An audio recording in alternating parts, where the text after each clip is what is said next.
Hello and welcome to the primer set for Baldur's Gate 2, or Baldur's Gate. I call it Baldur's Gate, I think. That depends on my mood.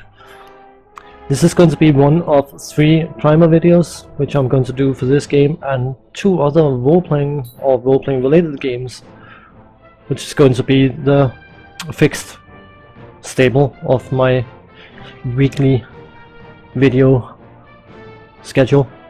I know I've been so inconsistent and I can only apologize, but the thing is I'm never happy with what I do, no matter what I do.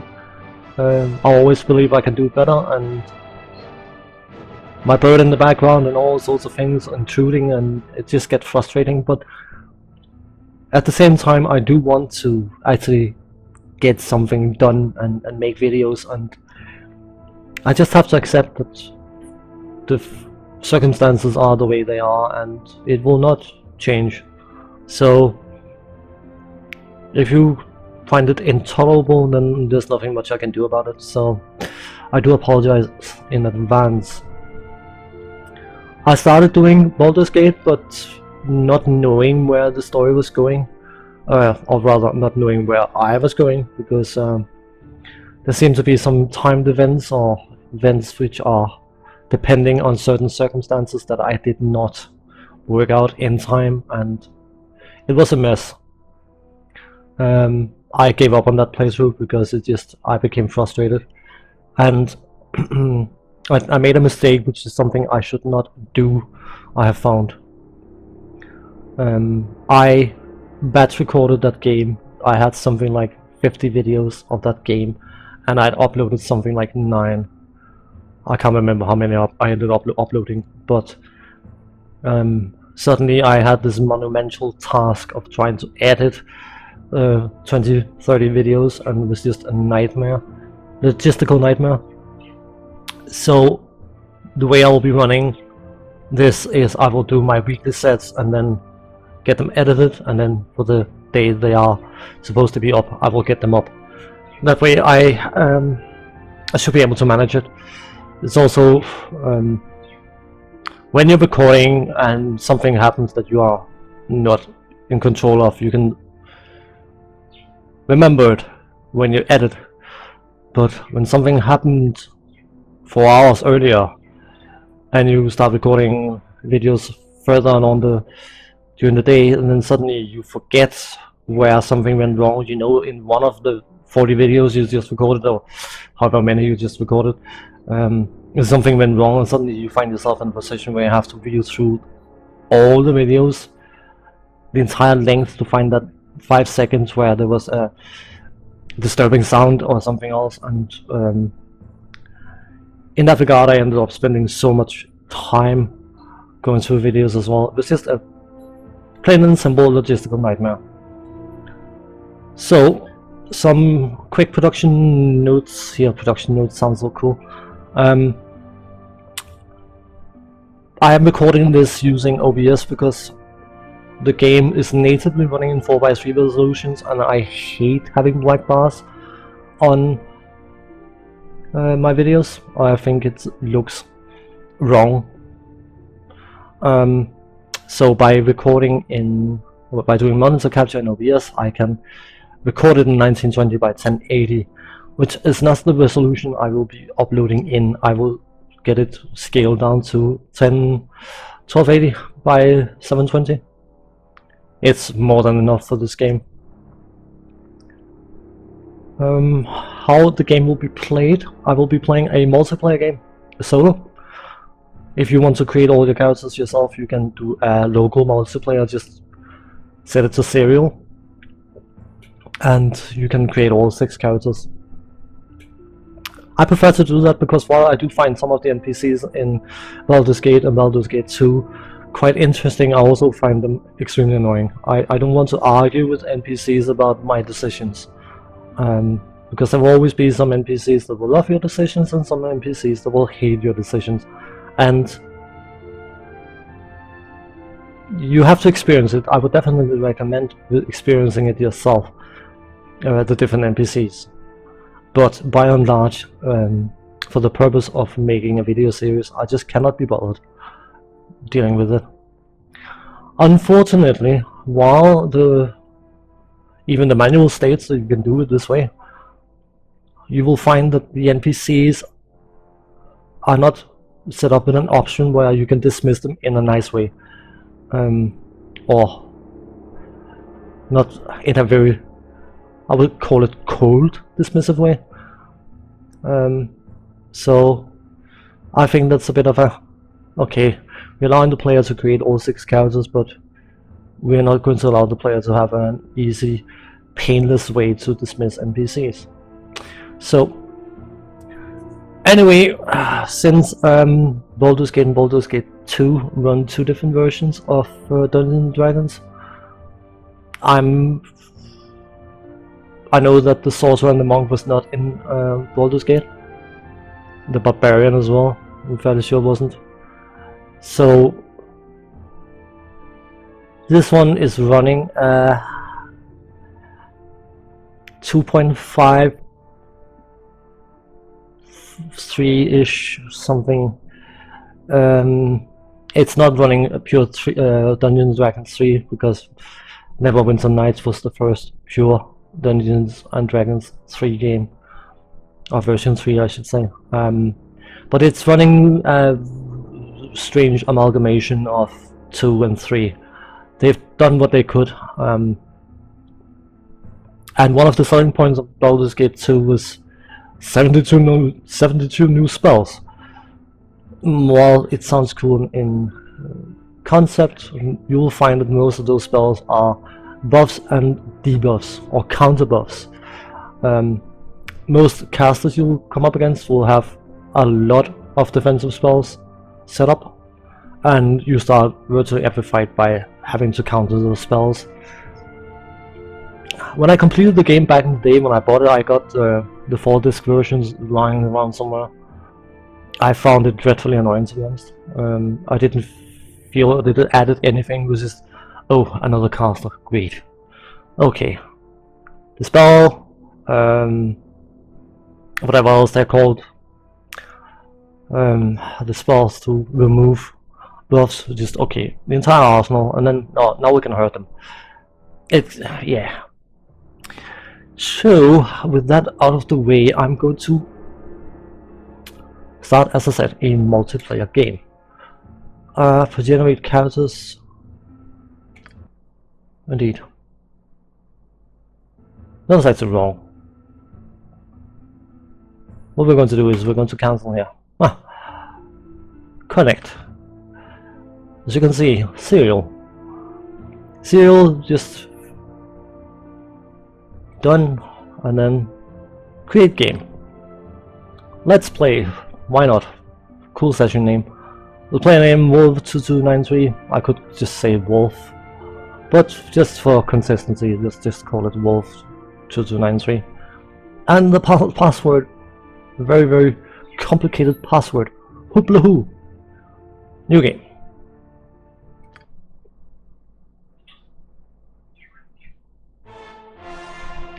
So we need to create character, but we shall import character file. What I did was I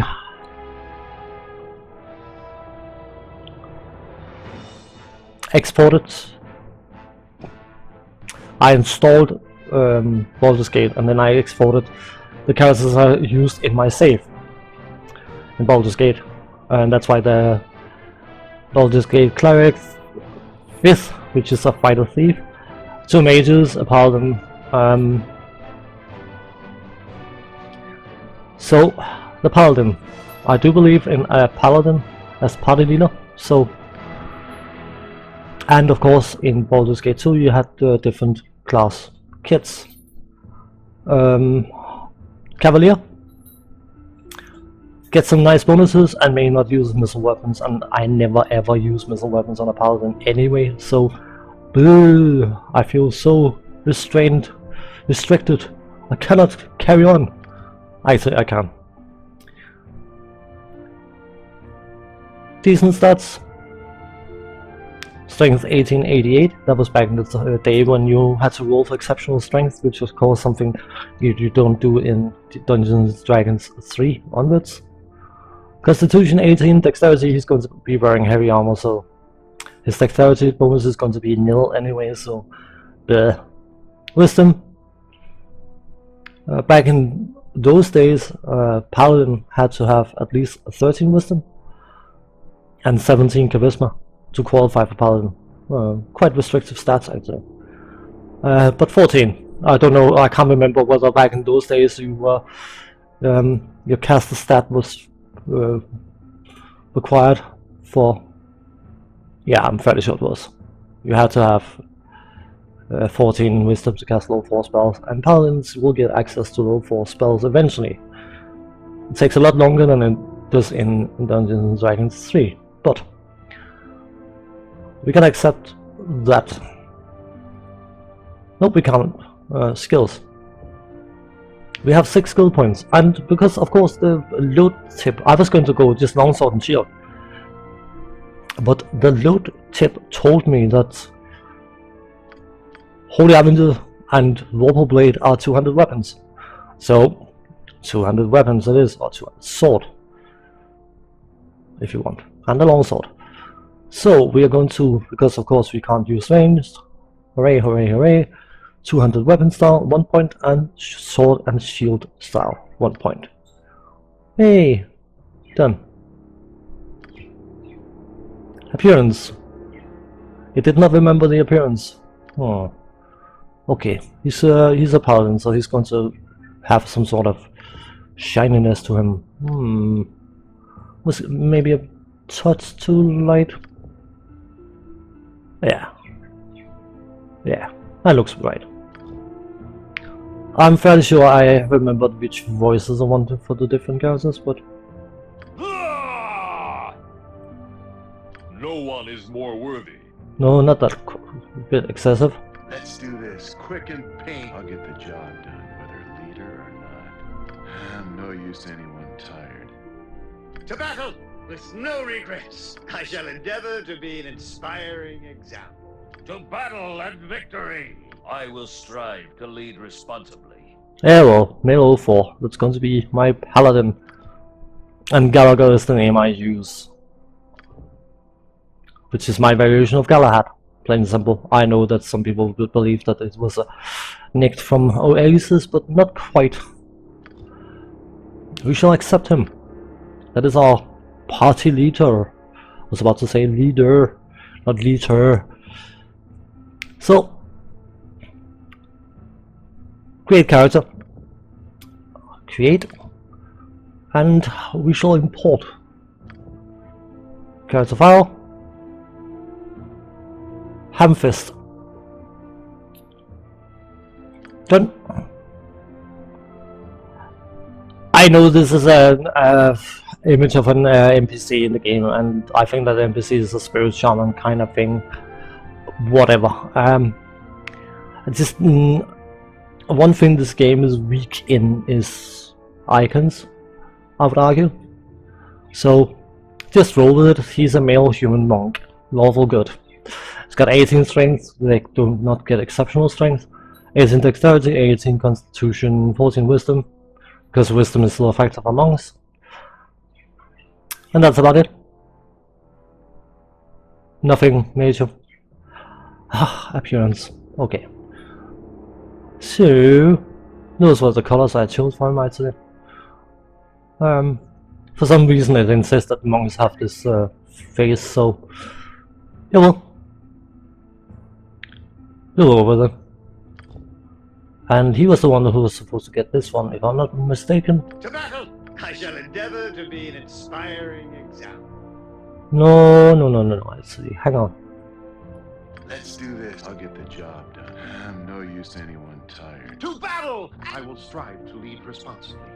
Whatever. To battle and I will strive to lead To battle! I shall endeavor to be an inspiring example. Yeah. No one is more worthy. That will be my monk.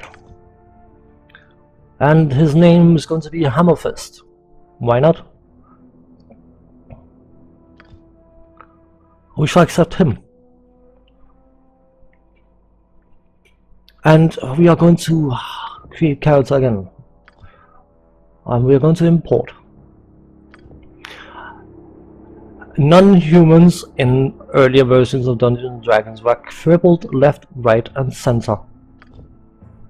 Cleric, Fighter, Mage, half-elf sounded cool until you realized that you could only reach level 7 Cleric, 9 Fighter and what was it, 8 Mage or something? I can't remember the exact numbers, but multi-class characters were super cool, but they got hammered, absolutely hammered.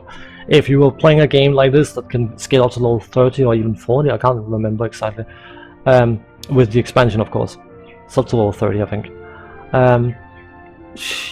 you would just get absolutely stuck, because you would still, the way multi-class characters work, if you don't know it, you gain some experience and then you split them across all your classes. When you reach the cap of one of the classes, you still pay for the experience. It's not so it says, oh, okay, one class is capped, you only have to share them between 2 classes. No, no, no, no, no. That's not the way it works, because old Dungeons and Dragons was... It didn't like non-humans. This was the reason to use human characters most of the time, very specifically. But in this case, the 5th, which is a Elf Fighter Thief. 1883 is almost as strong as a Paladin, 19 Dexterity, 17 Constitution. Because of his fighter part, he will benefit from more than 16 Constitution. Non-fighters do not gain hit point benefits from Constitution over 16. Well, non-fighter types, Paladins and Rangers will get the benefit as well. But monks, they are considered rogues as far as I know, in that regard, so they might actually not get the benefit. I honestly can't remember. I've played so many different versions of Dungeons and Dragons, they're all getting muddled a bit. So, you're so good, because you couldn't have lawful good thieves, because a thief was a thief.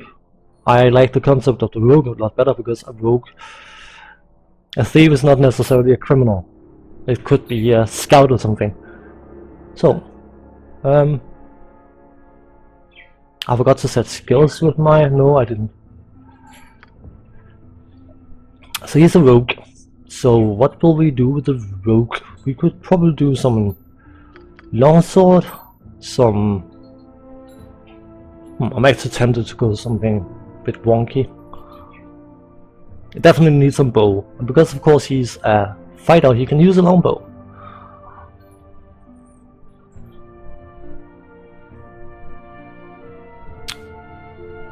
It would be sad not to go for 2-weapon style, wouldn't it?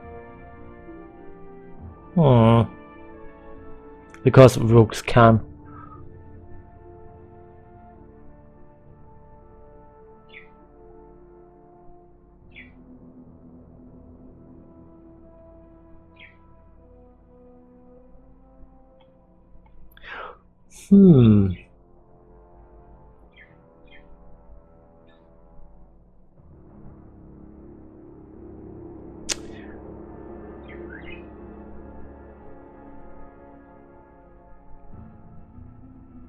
Single weapon style gives some bonus to...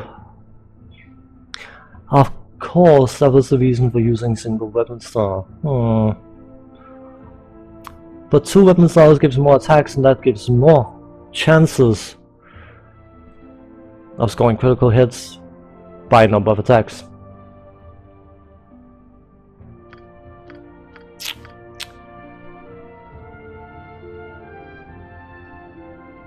Let's go with 2-weapon style. I will probably have to be a dagger or something. Hang on, sorry, this is taking longer than I anticipated it would.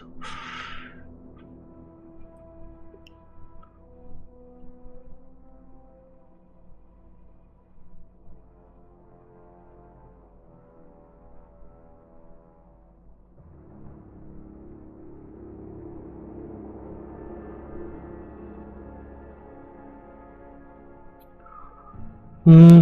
Hmm. Hmm.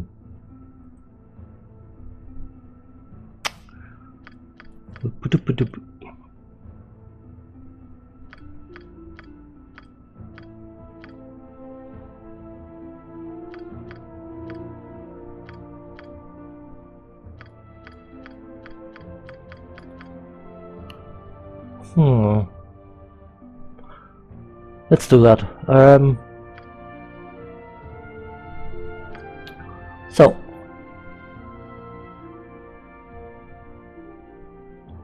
let's just make him proficient. I do intend to, as much as possible, keep him with the bow. So, of course, when it comes to all the thieving skills, I try to spread them out.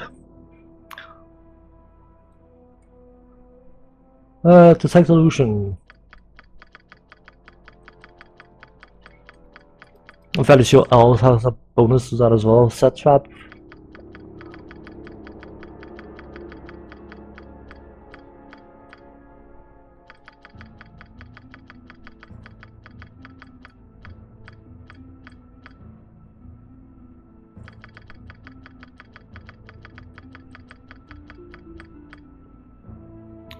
Put 25 points in each skill and then see what's left. Something like that.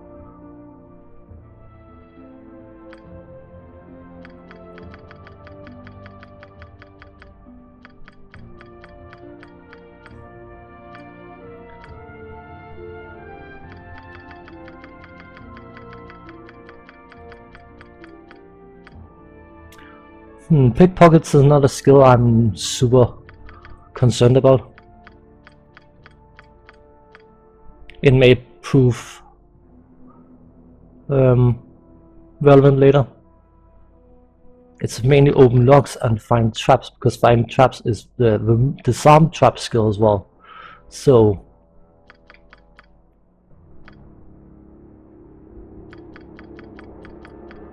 do you want to plunk these 5 remaining points into something? I'm not sure. Heightened shadows and move silently. Let's just put them into detect illusion, why not? I quite lower that skill a bit more, but this sounds fine, or looks fine. Appearance. He's a rogue. He's going to be in dark equipment, of course. Why wouldn't he be? He's in leather armor, so don't worry about it. It's not as dark as I would want it to be. Done, and he was the one who was supposed to get this. To battle! I shall endeavor to be an inspiring example. He sounds a bit happy-ish, so. And I just got a message. Just ignore that. And he's not going to be called 321. He's going to be called Quilt, which is an elven name I used for a character I created many years ago when I was actually playing Dungeons and Dragons, pen and paper, and I needed a male elf name, and apparently Quilt is a male elf name. We shall accept him, and we are going a bit over for this, so I will just do a recording break and come back and finish off the character creation in the next part. So thanks for watching, take care, and see you in the next part. Bye bye.